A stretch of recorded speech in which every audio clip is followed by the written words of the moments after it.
messed it up. Oh, not Afterburner. The Mount Pleasant Vintage Mountain Bike Show coverage. I messed that up. You see, I was too busy being excited about all the really cool old things that were there and chatting about them and that I forgot to take good footage. I took some, which is what you're going to see here, a mishmash of the footage that I took of some really cool bikes, as well as some stuff from the internet too. Fill in the gaps and a little bit of voiceover too. Top it all off. Anyways, enjoy.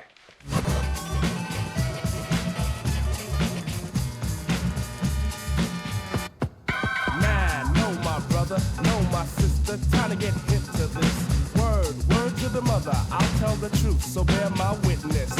Blind like birds of a feather, drugs are like pleather, you don't wanna wear it. We are taking our bikes to the Show and shine. To the Show and Shine, the Mount Pleasant Vintage Mountain Bike Show and Shine.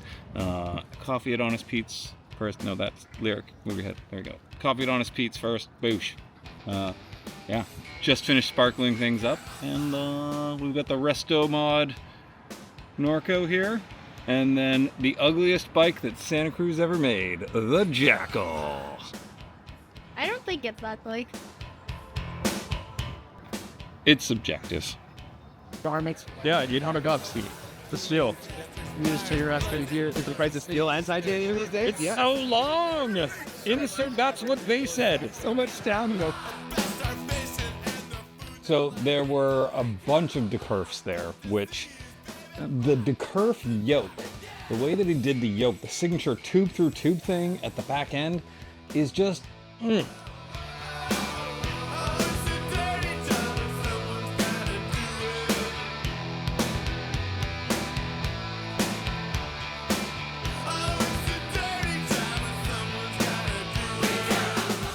Blue and gold one, I think won the Resto-Mod category. I'm not 100% sure, but it was in such beautiful shape and had been just sparkled up, something fierce. It was stunning. So this Rocky Mountain Sherpa was pretty interesting because it was made in Japan, and I think we all think of Rocky as being made in Canada. There's a pretty interesting set of discussions in some forums, which I've linked to in the description. Then, of course, flames, because flames! Let's talk a little bit about this Norco Bush Pilot for a second, and the travesty that is papyrus font on a bicycle. It shouldn't have been an avatar. There's entire blogs dedicated to disliking this typography. And unless you're doing something in ancient Egypt, don't use it.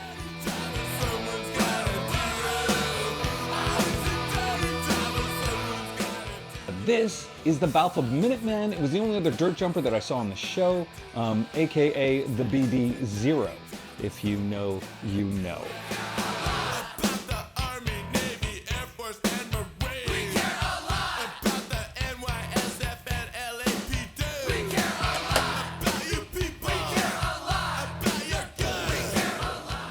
Then things started to get a little bit weird and old.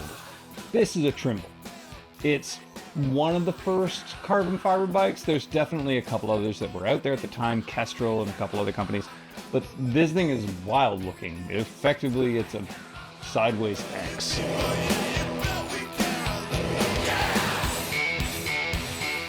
And this peculiar fellow right here is the Hannah Brink Extreme Terrain. One of the strangest things you don't actually see right away, it's got suspension on the front. The suspension fork is actually joined to the steerer tube through this bolt that lives inside the actual steerer tube.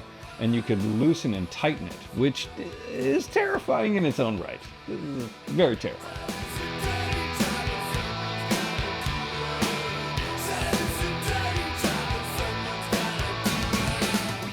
And Purple Anno was everywhere.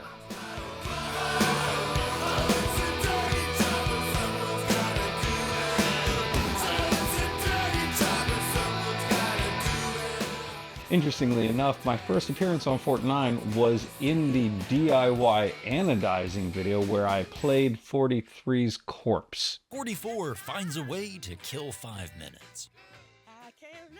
Hey now, 44, remember to keep an eye on the temperature. My personal award goes to this breezer. A little bit of a sleeper when you first look at it, but it's super rare, and look at the frame. The brazing? My God, that's art. Walking like a man, hitting like a hammer, she's a juvenile scam. Never was a quitter, tasted like a raindrop. She's got the look. The bike that took top prize in the Vintage Mountain Bike Awards, as well as the People's Choice, was this Mantis. Ugh! I remember seeing this on the cover of Mountain Bike Action once. Insane.